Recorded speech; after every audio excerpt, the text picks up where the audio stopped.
Hi, I'm Mrs. Macke, and I have the privilege of being your son or daughter's teacher for the school year. I'm really looking forward to getting to know each and every student and working with them in order to help them succeed. The purpose of this video is to let you know what your students' math class will be like this year as we transition to a new style of teaching and learning called the flipped classroom. Let's get started. In a traditional math class, like the ones that both you and I grew up in, students sit in rows or groups facing the front of the classroom and listen to the teacher present the lesson for most of the class period. They are assigned practice problems to do individually for homework. Then, they come back to class the next day to follow the same routine. I've come to find that this is not always the best way to help our students learn for many reasons. Let me talk about 3 of them. Number 1. Students all learn at different paces. When I would teach a lesson to the whole class, there would be many students who did just fine. There'd be many who understood it quickly and wanted me to move on, or they'd get bored.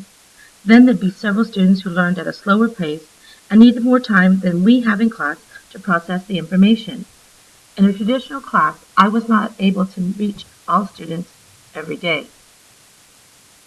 Number 2. Students bring home practice problems for homework that they often aren't quite ready to do on their own.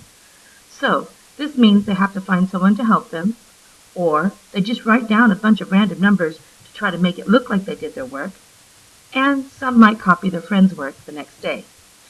Either way, the practice problems did not help them learn the material in any way, and it became a waste of time. Number 3. Students miss class for a variety of reasons. Over time, their absences start to affect their understanding as small gaps in learning develop. These gaps can become big if a student is sick and absent for just 3 or 4 days in a row. All of these problems can be solved with a flipped classroom. Here's how it works. Students go home and watch the instructional video online. I create most of the videos, but I may assign a video created by another teacher. Students have the ability to speed up, slow down, pause, or repeat the instructional video. Students are not expected to master the material just by watching the video, but they are expected to understand the basics and bring confusing topics to class to get discussed and clarified.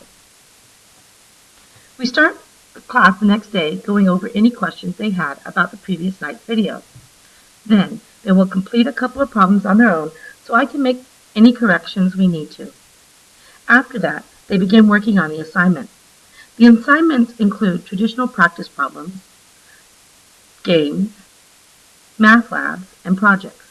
They still do the practice that they would have done, but now they have the help whenever they need it so they don't get as frustrated, and any questions that they have get answered right away by myself or their classmates.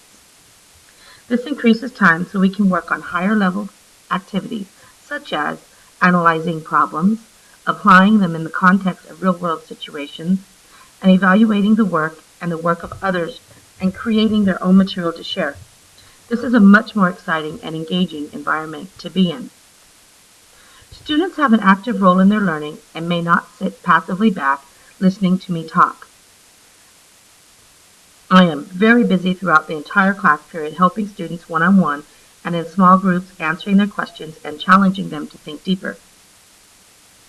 It is very exhausting, but it is so worth it when I see them begin to take responsibility for their learning and really master the material I have set out for them to learn.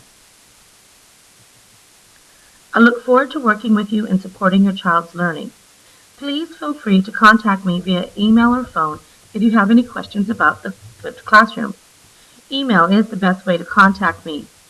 If you do call, please leave a number that you can be reached at between 7 and 7:30 or 2:30 to 3:30.